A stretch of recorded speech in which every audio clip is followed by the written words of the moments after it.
Selamat datang semua, terima kasih buat yang sudah klik video ini. Saya akan membahas manhwa Aku Benar-Benar Bukan Pesuruh Dewa Iblis. Di awal cerita kita diperlihatkan seekor kucing dengan kota yang hujan deras. Lalu Shin berpindah ke MC yang sedang mengambil buku dan MC pun berkata, hujan yang gitu deras, saya takut hari ini bisa menjadi hari tanpa tamu. Tapi bagaimana jika seseorang lupa membawa payung, apakah mereka akan membutuhkan tempat berteduh? MC bergumam, ya bukankah aku orang dermawan, saya hanya berharap tindakan yang romantis tidak ini harus disebut timbal balik. Wajar jika tamu kebaikan dan keramahan mereka dapat memanfaatkannya dengan baik dan mungkin mereka akan membeli 1 atau 2 buku. Di suatu tempat terlihat wanita yang menebas tangan seorang pria botak. Dan terlihat teman si pria botak menyerang ke arah perempuan tersebut secara bersamaan. Salah satu dari mereka melemparkan pedangnya ke arah perempuan tersebut.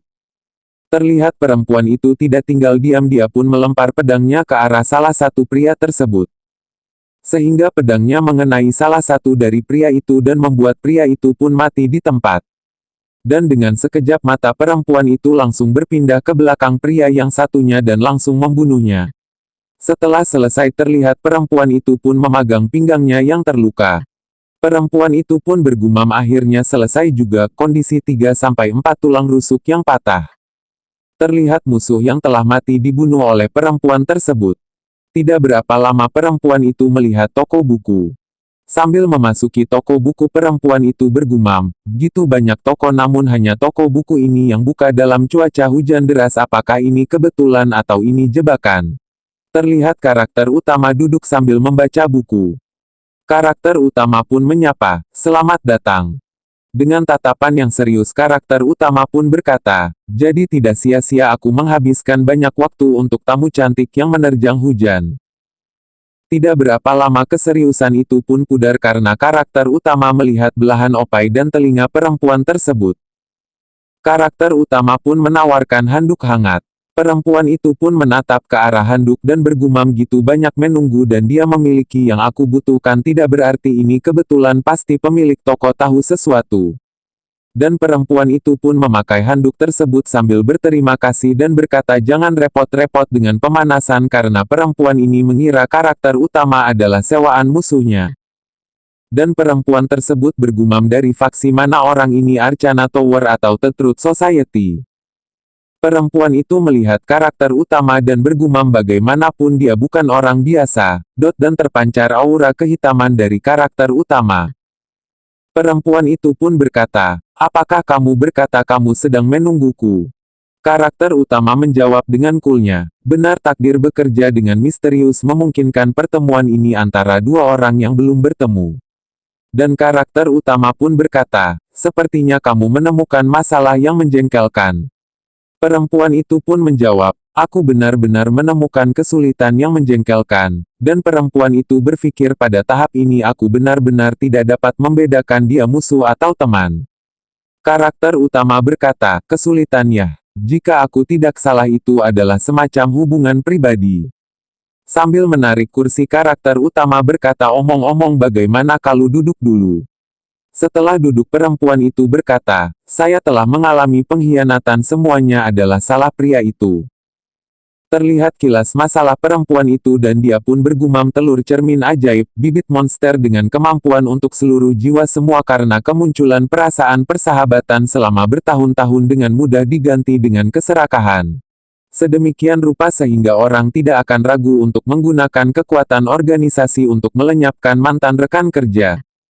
Karakter utama bergumam, oh melodrama seperti itu tidak bisa menjadi ide buruk, cukup melodrama sehingga nyaman bagi saya untuk keuntungan dari pembukaan. Karakter utama pun berkata, tidak pernah ada hanya satu aspek untuk setiap cerita, bahkan jika kamu menderita pengkhianatan mengapa ini tidak menjadi kesempatan untuk melihat orang lain dengan jelas. Kamu benar, tapi pengkhianatan ini sudah sangat merugikan dan juga terluka parah jika saya hanya melihat sisi buruk kemanusiaan sekarang, apa gunanya, ucap perempuan tersebut. Tapi tentu ada gunanya, sekarang kamu warna apa sebenarnya dan niat salah itu kamu tidak akan menyesal untuk yang telah menyakitimu.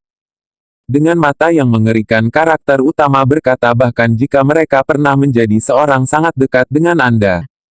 Perempuan itu berpikir apakah ini tujuannya untuk menemukanku, apakah dia membutuhkan bantuan untuk rencana melawan organisasi pemburu. Sepertinya perempuan ini salah sangka sama tingkah karakter utama.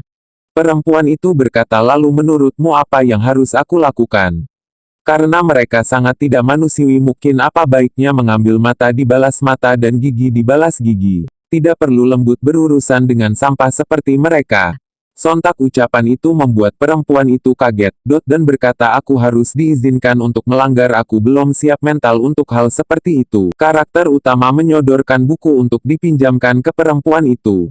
Perempuan itu bergumam, Blood and Bats, aku tidak pernah mendengar nama buku ini, kenapa memberiku buku semacam ini di waktu seperti ini? Karakter utama berkata, semangat untuk hari esok yang baru.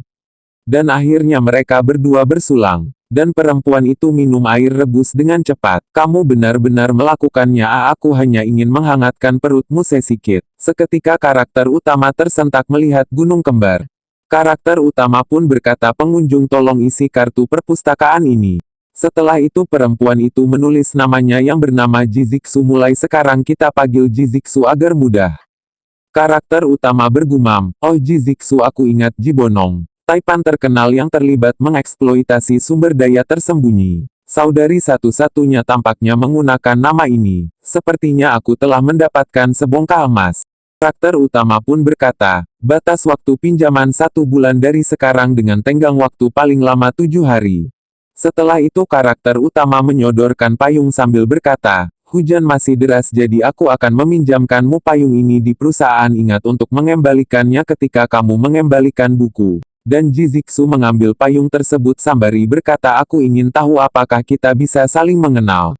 Setelah itu karakter utama yang somplak malah berkata, apakah aku tidak sengaja mengodanya, apa yang harus kulakukan? Namaku Lin Jie, aku hanya pemilik toko buku ini dan siap membantu orang lain. Seterusnya kita panggil dengan nama, oh iya info aja nih, Lin Jie atau MC itu nganggap dirinya itu orang biasa tapi orang-orang nganggap dia orang kuat. Lanjut.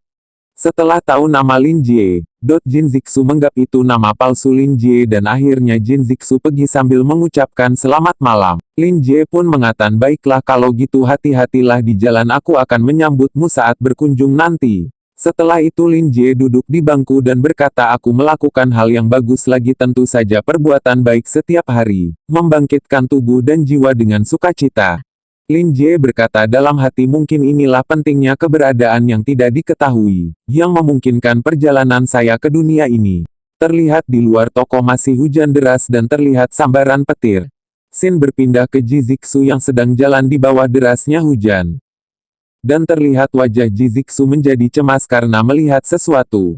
Dan Jiziksu pun mengambil sikap siap karena ada seseorang di depannya.